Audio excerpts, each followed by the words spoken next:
আজ হচ্ছে আমাদের পাকশালার প্রথম দিন, মানে প্রথম উনুন জ্বাললাম। আর একটু পুজোর জন্য রান্না হচ্ছে। এখানে একটু পায়েস রান্না করে অন্নপূর্ণার যে ভোগটা চড়াই সেটাই আজকে আমরা একটুখানি ভোগ বলতে মানে একটুখানি প্রসাদ দেবো। তো তারই একটু ব্যবস্থা করেছি আর সেটারই রান্না করছে। এই যে দুধ জাল হচ্ছে আর এই যে হচ্ছে গোবিন্দভোগ চাল, এটা দিয়ে রান্না করব আজকে মিষ্টান্ন। তো চলো আজকে স্পেশাল কিছু রান্না যে তোমাদের দেখাবো তেমনটা না। আজকে যে এই পায়েসটা রান্না হচ্ছে আর আমাদের পাকশালার প্রথম রান্না, সেটাই তোমাদের সঙ্গে শেয়ার করছি। চলো তাহলে এই পায়েসটুকু রান্না করে তারপর ঠাকুরকে ভোগ দেবো, ততক্ষণে তোমরা আমাদের সঙ্গে থেকো। আগে যেখানে রান্না করতাম না ওই সাইডের ওই চালাটায়, ওখানে উনুনটা তোমাদের দেখবে অনেকবার বলেছি যে এত পরিমাণে জলে একবার জ্বলতে শুরু করলে পুরো মানে সময় দেয় না। তো ঠাকুরের ইচ্ছা, মা এই এমনিতেই উনুন খুব ভালো বানায়, এই উনুনটাও বানিয়েছে খুব সুন্দর। কাঁচা উনুন তো কি দারুণ জ্বলছে। যদিও ওখানে প্রচণ্ড ধোঁয়া হতো না, সেই ভয়ে মাকে বলেছি মা এখানের ওই মুখগুলোকে কাটবে না। আমরা ভেবেছিলাম যে এই যেদিন এই মানে এই পাকশালা উদ্বোধন হবে, এটাকে সুন্দর করে সাজাবো ফুল দিয়ে, তারপর উদ্বোধন করব। কিন্তু সেটাই ওই ঘরের কাজ এই ঘরের কাজ মিলিয়ে মিশিয়ে এতটা দেরি হয়ে গেল না, যার জন্য আমাদের এই অন্তপক্ষে এইটুকু শুরু করতে হলো যে আগে আমরা এই পুজোটা করে নিই, তারপরে যখন সম্ভব হবে। আর তোমাদের কাছে তো কথা দেওয়া ছিল যে অন্য একটা অনুষ্ঠান আমরা মানে ছোটোখাটো করে একটা সেলিব্রেট করব, তো সেইগুলো না পরই হবে। এখন আপাতত এই পুজোটা সেরে ফেললাম আমরা নিজেরাই।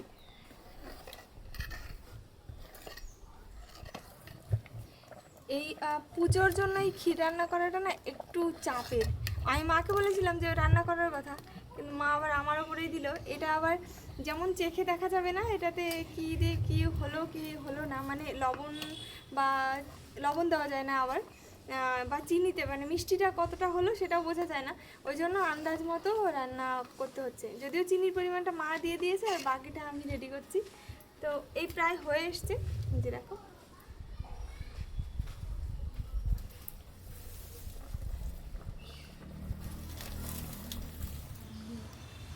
আমাদের মিষ্টান্ন রান্না হয়ে গেছে আর পুজোর জিনিসপত্র প্রায় গোছানো কমপ্লিট। আর মা এদিকে কিছু প্রসাদ তৈরি করছে, ফল প্রসাদ, আর এইদিকে সামান্য আয়োজনে এই পুজোর জিনিসপত্র গুছিয়েছে। এই হচ্ছে আমাদের বাস্তাকুটি। এটা আপাতত ওই উনুন জ্বালবার জন্য নিজেরাই কিছু একটু জোগাড় যন্ত্র করে পুজোটা সেরে নিলাম।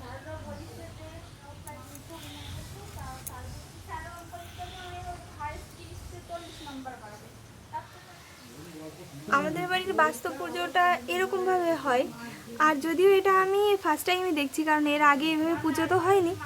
তবে তোমরা কিভাবে পুজো করো আমাকে জানিও।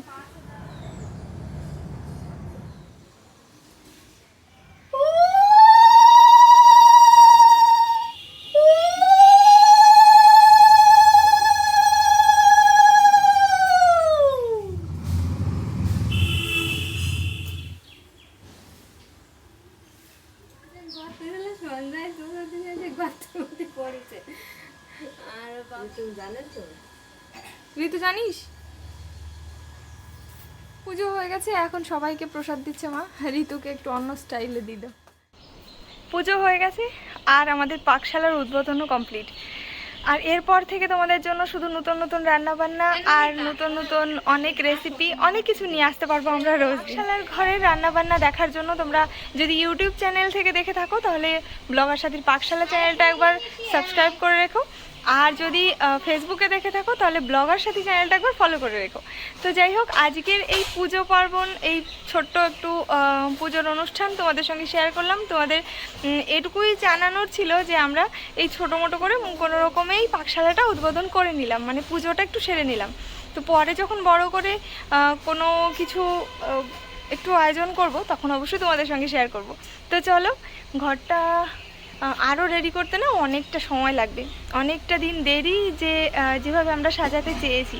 তো চলো একটু একটু করে তোমাদের সঙ্গে আমরা সবাই মিলে সাজিয়ে তুলবো এই ঘরটাকে। তো আজকের ভিডিওটা এই পর্যন্তই। যদি ভিডিও ভালো লাগে অবশ্যই লাইক করতে ভুলো না।